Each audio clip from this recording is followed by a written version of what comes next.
উফ বাবারে, কি ঠান্ডা পড়েছে। উফ, বৌমাকে যে বললাম গরম গরম চা নিয়ে আসতে, কি করছে কে জানে।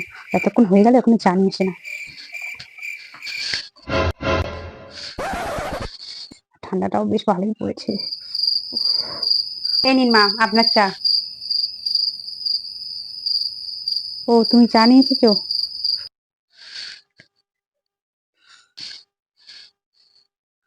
ইস এ মা, চাটা তো একদম ঠান্ডা হয়ে গিয়েছে। চা ঠান্ডা হয়ে গিয়েছে? তোমাকে যে বললাম গরম গরম চা নিয়ে আসতে। আমি তো সবেই চাটা নামিয়ে নিয়ে আসলাম, এটুকু আসতে না আসতে চাটা ঠান্ডা হয়ে গিয়েছে। একটা কাজ যদি তুমি ঠিকঠাক ভাবে করতে পারো। এত ঠান্ডা পড়েছে, এর মধ্যে আবার ঠান্ডা চা খাবো?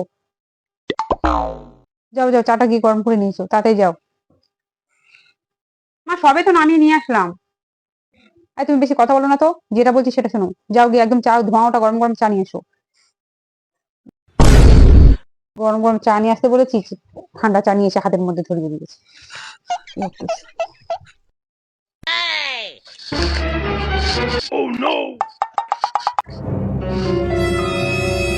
মা তাড়াতাড়ি উঠুন, হাঁকুন হাঁকুন। কি হলো, কি হয়েছে? হাঁ করবো, হাঁ করবো কেন? আবার কাপে ঢেলে নিয়ে আসতে গেলে ঠান্ডা হয়ে যাবে, তাই ভাবলাম আমরা মুখের মধ্যেই ছেঁকে দিই। হাঁ করুন হাঁ করুন। একটু গরম গরম চা খাবেন না?